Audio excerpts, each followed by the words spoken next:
के लिए क्या क्या गिवन है, देखो इक्विटी शेयर गिवन है, उसकी फेस वैल्यू कितनी है 10 पर शेयर,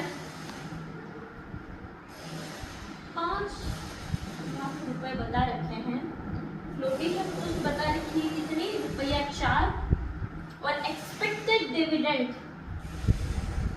कितना बता रखा है 2, D1 बता रखा है 2 एक्सपेक्टेड डिविडेंड, और G बता रखा है 5%। अब मैं आपको बता देती हूँ इसके 4 फॉर्मूले होते हैं इक्विटी शेयर की, क्या निकालने के, कॉस्ट निकालने के होते हैं। पहले डिविडेंड वाला मेथड है तो डिविडेंड डिवाइड बाय P0, अगर अर्निंग वाला मेथड है तो P1 P0 या जो भी अर्निंग्स है आपकी, ठीक है, वो अर्निंग्स हो जाएगी और डिवाइड बाय जो आज की वैल्यू P0, ठीक है।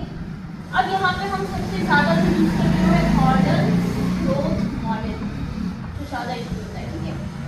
ये भी देखो क्या है, रिटर्न डिवाइड बाय इन्वेस्टमेंट, वही वाला फॉर्मूला चल रहा है, ठीक है। यहाँ पर भी अर्निंग में जो भी रिटर्न मिल रहा है, यानी difference of price market share का वैल्यूएशन में जो भी डिफरेंस आएगा वो सारी अपनी अर्निंग हुई, डिवाइड बाय जो पुराना इन्वेस्टमेंट है, ठीक है।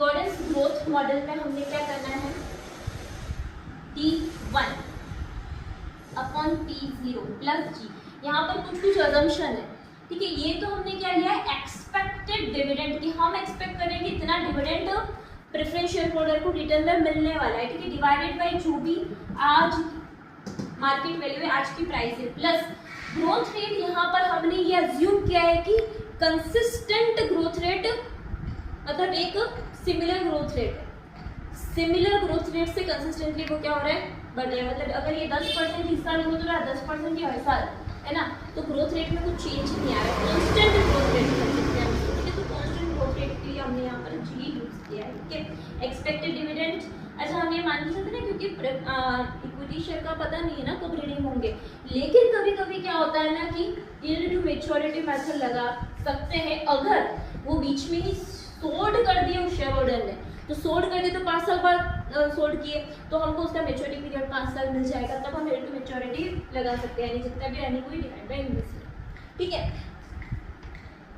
अब यहाँ पर D1 अपॉन P0, D1 कितना बता रखा है 2, P0 20 गिवन है, प्लस 5% की ग्रोथ रेट गिवन है, तो उससे अपने पास में आ गया 15%, ठीक है। ये सारे तो अपने क्या निकल गए, एक particular preference share, equity share और डिवेंचर का हमने कॉस्ट निकाल लिया, ठीक है।